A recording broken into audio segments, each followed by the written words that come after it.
ایک بادشاہ تھا، اس نے ارادہ کیا کہ میں اپنی سلطنت کا دورہ کروں۔ اس نے سواری منگوائی گھوڑے کی، بڑے اعلی شان گھوڑے منگوائے گئے، لیکن اس کو کوئی گھوڑا پسند نہ آئے، یہ بھی پسند نہیں، یہ بھی پسند نہیں، یہ بھی پسند نہیں، بڑے گھوڑے اس نے ناپسند کیے، لیکن ایک گھوڑا بڑا عالی شان تھا، اس پہ سوار ہوا۔ لباس پہ مرضی کا زیب تن کیا، یہ بھی پسند نہیں، یہ بھی پسند نہیں، یہ بھی پسند نہیں، جو پسند آیا سب میں سے اچھا وہ زیب تن کیا، سوار ہوا، چل پڑا۔ اور پھر لشکر بھی دائیں بائیں، سپاہی، نوکر، فوج، سارا خادم خدام سب دائیں بائیں موجود ہیں۔ چل رہا تھا، ایک شخص سامنے سے آیا جس کے کپڑے بھی بوسیدہ پرانے کپڑے تھے، اس نے گھوڑے کی لگام کو پکڑ لیا۔ جب گھوڑے کی لگام کو پکڑا تو بادشاہ کہنے لگا تیری یہ ہمت، میں تو وہ ہوں جو کسی کو کچھ سمجھتا نہیں، اور تو نے میری سواری کی لگام پکڑ لی ہے۔ کہا مجھے تجھ سے ضروری کام ہے، کہا مجھے اپنے سفر پہ جانے دے، واپس آؤں گا تو تیری بات سن لوں گا۔ کہا نہیں، میں ایک کان میں بات کرنا چاہتا ہوں، تمہارے کان میں ایک بات کرنا چاہتا ہوں۔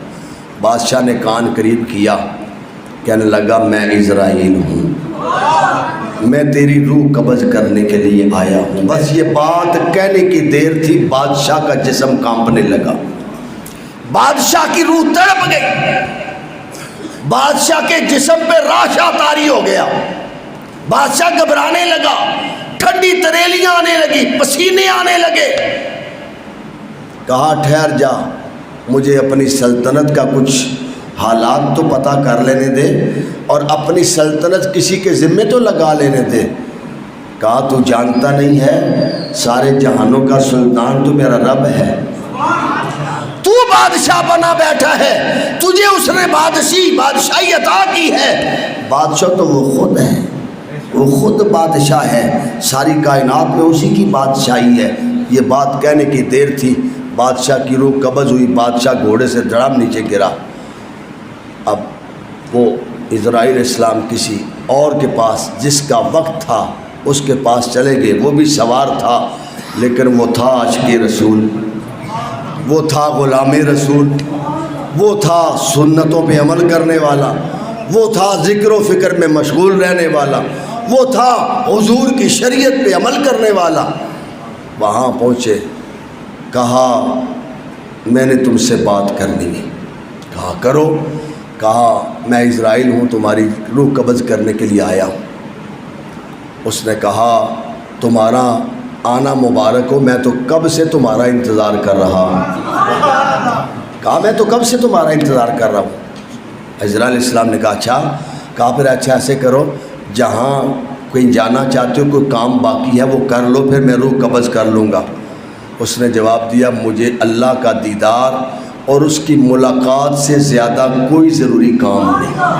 اللہ اکبر، مجھے اللہ کی ملاقات اور اس کی زیارت سے زیادہ کوئی مجھے ضروری کام نہیں ہے، میں تو اپنے رب کا دیدار کرنے کے لیے، ملاقات کرنے کے لیے تڑپ رہا ہوں، اور کب سے موت کو یاد کر رہا ہوں۔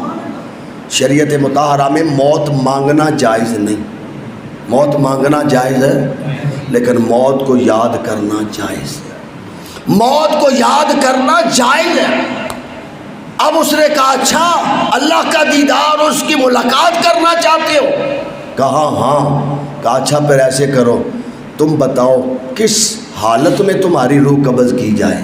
اللہ اکبر، وہاں موقع نہیں دیا جا رہا، اور جو اللہ کی ملاقات اور اس کا دیدار کرنا چاہتا ہے اس کو پوچھا جا رہا ہے بتا موت تو آنی ہے، ذائقہ تو چکھنا ہے، لیکن کس حالت میں؟ پھر اس نے کہا مجھے وضو کر لینے دو، میں جب نماز میں کھڑا ہو جاؤں پھر سجدے کی حالت میں ہوں تو میری روح قبض کر لینا۔ اب بھی اس دور میں بھی اللہ کے بندوں کی روح سجدے میں قبض ہوتی